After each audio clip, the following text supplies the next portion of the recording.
Earlier this year, as selective test results were released, I received an influx of messages that reminded me exactly why I set the NL English Academy mission and philosophy.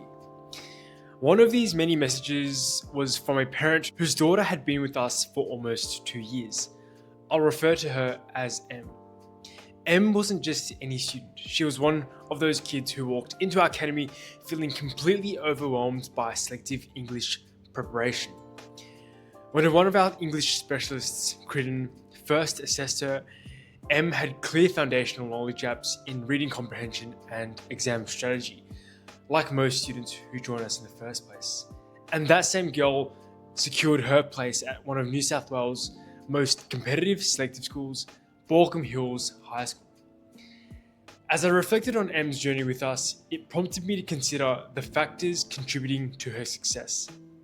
Was it her personal commitment to studies? Was it perfecting exam technique? What role did NL English Academy play in her journey? After years of analysing student outcomes, we developed 5 core things that I deem to separate those who achieve selective test success from those who don't. The last tip is my personal recommendation to one of the most pivotal decisions any parent will have to make for their child. My name is Nelson Luo, and I'm the founder and principal of NL English Academy. Our mission is to mentor our students towards academic success, and we've helped place hundreds of students into top New South Wales selective schools. I previously attended the #1 ranked New South Wales Selective High School, North Sydney Boys High, and I graduated within the top 2% of Australia with a 98.2 ATAR. Now, we're sharing resources, guides, and exam strategies all for free to the wider community of parents. But before you do start, if you do find this video valuable, remember to like and subscribe for future value videos. Let us know in the comments if you learned something new, and check out the description below for our free resource bank with question sets, exemplars, and more. But first, let's jump into it.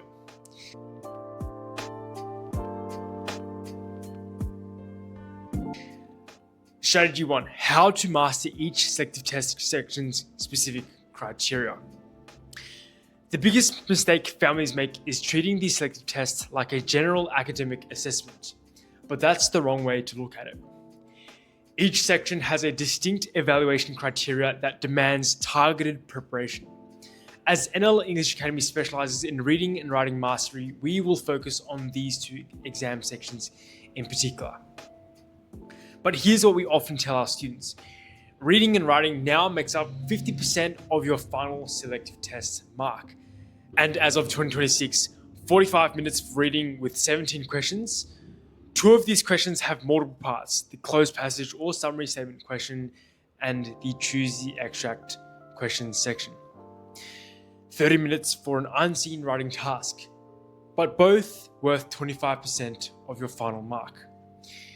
We make sure they know this because this emphasizes how much their overall selective preparation should be targeted towards the reading and writing section and what each section assesses. Next, we will make sure they understand the exact question types they will encounter. We have structured exam technique strategies for each question type that we teach our students. For reading, there are 5 main question types. 1. Short story MCQ or dual short story MCQ. Students will read 1 or 2 short narrative passages and answer multiple choice questions about plot, character, theme, and literary techniques. 2. Multiple choice poem MCQ. Students analyze a poem for meaning, poetic devices, structure, and emotional impact through multiple choice questions. 3. Word choice questions. Students identify which word fits best in the context of a sentence. 4. Closed passage or summary statements. Students either fill in missing words in a passage using context clues or identify which statement best summarizes key information from a text. 5. Choose the extract. Students must identify which extract from several options best matches specific criteria or demonstrates particular writing techniques or themes. Once students can identify exactly what question type is tested, it becomes a lot easier to access that part of the brain to tackle the question more effectively. For writing, it's a lot more complex because the criteria employs a sophisticated two-tier marking system where each response receives evaluation from two independent trained examiners. The marking criteria is divided into set A and set B criteria, with set A carrying 15 marks and set B carrying 10 marks for a total of 25 marks per examiner. Since there are two independent examiners marking each response, the total possible score becomes 50 marks. Before I break it down for you, check the description below to access our free resource bank, which includes exemplars, question sets, writing checklists, vocab lists, and more to help you or your child with your selective test preparation. Now, first, set A criteria, 15 marks per examiner, focuses on content and structure, including quality and originality of ideas, suitability of the form or genre. For example, a diary should feel personal, a newspaper article should be factual, clear logical flow of ideas using paragraphs and cohesive devices, an effective beginning, well-developed middle, and clear conclusion. Set B criteria, 10 marks per examiner, focuses on technical accuracy and language use, including a deliberate style or voice and a well-chosen range of vocabulary, appropriate formality depending on audience, accurate spelling and grammatically correct sentences with proper punctuation, use of figurative language. Students should aim for 3 to 5 instances of figurative language. But more importantly, if a student scores poorly in one area, this cannot be compensated for by scoring highly in another area. This means students must demonstrate competency across all marking criteria rather than relying on strength in just one area. The double marking system ensures reliability and fairness through the computer-based platform where students' responses are anonymized during the assessment process to maintain objectivity. One of the most common mistakes we see parents and students make is diving straight into practice questions without understanding what's actually been evaluated. Well, I learned this lesson the hard way during my own preparations for assessments, spending weeks perfecting techniques for skills that weren't even heavily weighted in the assessment. Understanding the specific purpose and weighting of each exam component becomes the foundation for all effective preparation strategies.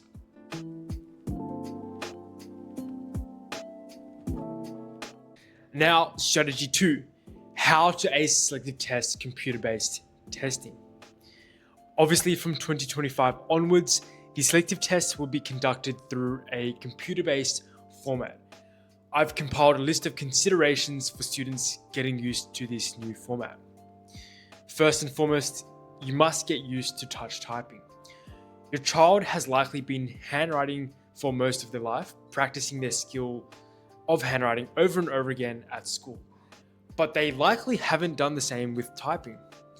The bottleneck for most students will not be their ability to craft elegant pieces of writing, but rather how quickly and accurately can students actually type their thoughts into a computer. My recommendation for all students is to learn how to touch type, to type without even looking too often at the keyboard. There are a few resources out there such as Monkey Type, which is a good website for your child to practice their typing skills, obviously completely free of charge. There are also many YouTube videos out there explaining exercises which your child can practice regularly on a Google Doc to become proficient at touch typing. Secondly, the flagging feature. One of the biggest advantages of the new computer-based exam is the flagging feature. This gives your child the opportunity to flag questions they are unsure of and access them quickly with a click. The strategy I recommend to my students is to flag difficult questions immediately and move on. If your child is stuck on a question, they should estimate with their gut, flag, and move on. Thirdly, simulate real test conditions. There is no other way to get familiarized with computer-based testing other than going through the iterations. However, I do believe that many parents underestimate the amount of time to practice their child should do, and fail to recreate the correct exam conditions for them. What I do recommend to my students is to sit at least 2 full practice tests before the actual examination date, with an emphasis on improving exam technique throughout the year by completing regular timed question sets. These timed practice sessions must be intentional and should mimic real exam conditions. Real exam conditions do not include a bedroom setting or having a phone set up in front of you or your child as a timer. It should be somewhere uncomfortable, unfamiliar, without any distractions. I believe that repetition and application is the only way for a child to reach the stage of exam readiness. The hard part is going through the repetitions without feeling like you're improving. And that's where many students struggle. And it's ultimately what separates students within cohorts. It's like going for a run without knowing where the finish line is. It will feel extremely tough in the moment, but those who reach the end are the ones who keep going and trust the process. However, repetition alone is not enough. It's about improving with each practice session. This is where a mistakes book becomes crucial. After every timed practice test or question set, students should review their errors, understand why they went wrong, and record the corrections in their mistakes book.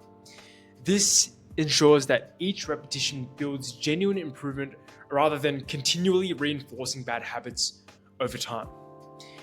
Encourage your child to do the repetitions and trust that each timed practice test or question set is getting them closer to exam readiness.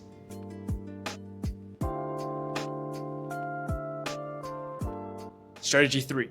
How to choose high schools based on genuine fit, not just ranking. Well, at NL English Academy, we offer complimentary weekly one-on-one mentorship sessions as part of our term program that any of our parents can book into. Over the years, I've spoken with countless families who ask me the same question. How do we select a selective school? And what school should we put first? And while I do understand the desire to aim for the best, I believe that the most important question is not about which school ranks the highest, but which environment will allow your child to flourish in the long run. All selective schools are top performing schools. Yes, some perform better than others, but for the most part, every selective cohort will be academically competitive. I do remember a conversation with a mother during one of these sessions whose daughter had just started at what many consider the top selective school in New South Wales for many, many years, James Roos Agricultural High School. 3 months in, she became anxious and withdrawn. She went from loving literature to dreading every English assessment. The competitive atmosphere, whilst it was motivating for some, was quite overwhelming for her because she produced her best work when she didn't feel the internal competitive pressure to perform. So it is quite important to find the best fit for each individual child. However, on the other hand, I've also seen one of our student scholars who made it into North Sydney Boys absolutely thrive in the competitive culture because that was simply how he performed. He was passionate about chess and maths from a young age, and at NSB, he found his perfect environment, where he was in an accelerated Falcon maths class and a competitive chess team that fueled his competitive spirit. And it's all about what your child prefers and the culture they're best to perform in. Additionally, I've listed 4 points below on what I think most parents overlook. But before I do provide you an example, if you have watched this far, make sure to like and subscribe below for our next value video to help you or your child with OC, selective, and high school English exam preparation. Okay, number 1, single sex versus co-educational matters hugely. In my opinion, as an ex-NSW student, single-sex students create focused environments without too much social pressure, especially during puberty. Contrarily, I believe that co-ed schools like Walkham Hills expose students to diverse perspectives that better prepare them ahead for university and life ahead. This is based on my personal experience and my tutor team who have come from a range of schools, both single-sex and co-ed. Number 2, travel time can make or break your child's experience. I've seen brilliant students burn out from 3-hour daily commutes, not academic pressure. When your child has drama until 7 p.m., that extra travel time becomes exhausting. I remember a friend of mine who lived in the Central Coast. He had to travel 2 hours one way just to get to North Sydney Boys in Crow's Nest. And by year 12, most of his study had to be completed on the train. As a result, he hardly had time for that deep focus study, which likely held him back from performing at his best. Number 3, don't overlook specialist opportunities. Conservatorium High School for musical talent, agricultural schools for hands-on learning, private schools for their strengths in extracurricular opportunities. These provide unique experiences you won't find anywhere else. Private schools particularly excel in their extracurricular opportunities. They usually offer extensive sporting programs, leadership programs, and overseas opportunities. If you do plan on your child taking the International Baccalaureate route instead of the New South Wales HSC to attend overseas universities or colleges, a private school would be the best option. While private schools can come with a significant financial investment, the breadth of experiences and access to specialist programs are great for well-rounded development. But obviously, these are only worthwhile if your child can take full advantage of these opportunities. 4 critical application details for the selective test. Just a note from me that you can only accept your highest offer. If you receive offers from both second and third choice schools, you cannot decline the second to take the third.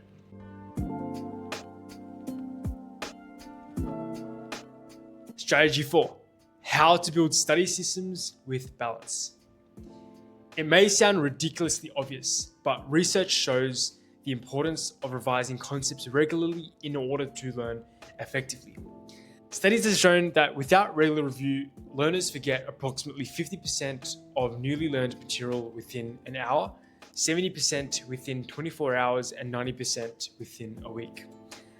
But most of you already understand this. So how can you help your child drill theory and techniques into their minds so it becomes second nature when they sit the selective test in a couple of months or even years' time? I've always been a strong believer in study systems, and they are the only gateway to achieving this outcome. A study system is a structured arrangement of study sessions each week designed specifically to the current phase of preparation your child is in. For example, learning theory, applying content, or sharpening exam technique.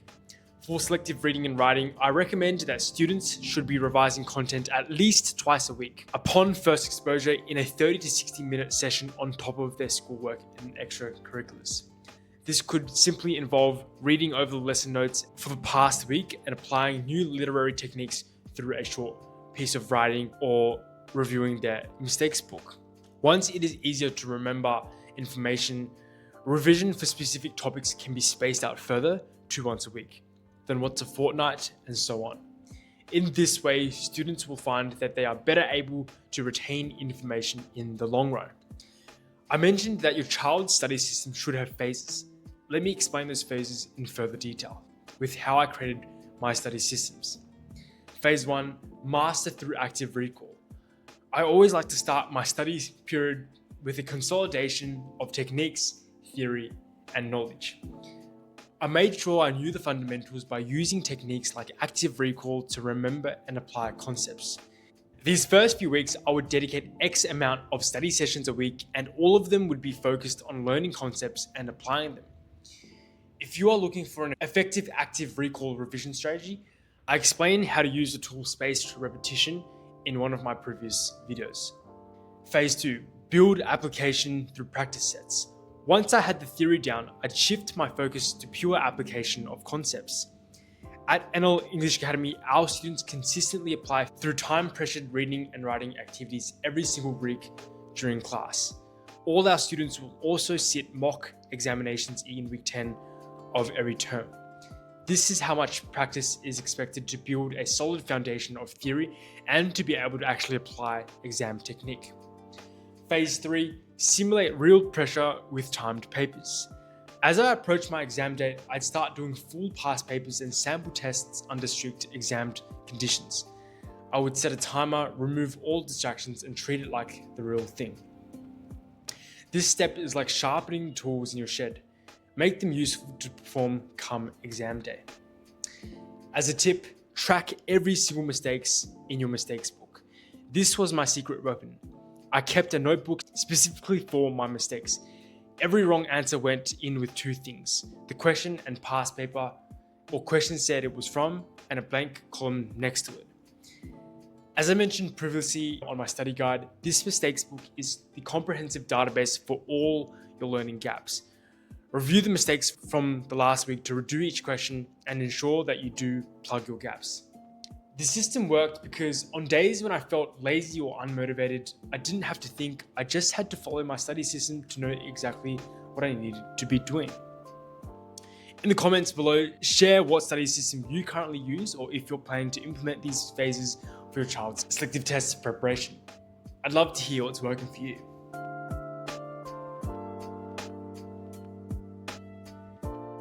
Now, jumping to strategy 5. Do I need a tutor or not? Before you dive into which tutoring company to choose, it's first worth considering whether your child needs tutoring at all. Some students genuinely don't require any formal preparation. I have a younger cousin in Year 4 who is unbelievably gifted and naturally excels in IQ tests and enjoys puzzles and consistently performs in the top band of her school assessments. These students often don't need formal tutoring and only need to learn exam technique to ace assessments like the selective tests. However, these genius students are extremely rare to come by and tend to be the ones that make it into selective without additional tutoring support. Most students who make it into selective from NL English Academy have taken the time to master exam technique on top of building strong foundations in theory to perform best on test day. That's why our team of English specialists focuses so heavily on exam technique after getting students up to speed on core theory. Yet, when I looked at what was available in the tutoring landscape, I saw a concerning pattern. I founded NL English Academy because I was tired of seeing generalized tutoring centers stunting the growth of young learners. Big classes where students are easily distracted and forgotten, outdated lesson materials resulting in learning gaps, where uninspired tutors were the norm. And this is the false promise of the tutoring industry. Especially with selective English preparation, I was displeased with the amount of tutoring companies that claim to care about students individually but proceed to have a class of 15 plus students jammed into a small class. I wanted to create an academy that was led by successful ex-selective school students who have walked the path and excelled in the same system your child is in. Mentors who inspire, challenge, and build the confidence of our students through powerful discussion and close attention in a small class environment.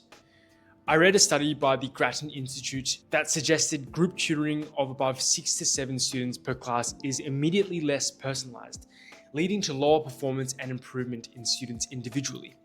That's why our classes are strictly capped at 6 students. So, a good rule of thumb is to never settle with a tutoring company unless your child sees clear-cut results and improvements. If your child is not improving, it's time to reconsider your tutoring options.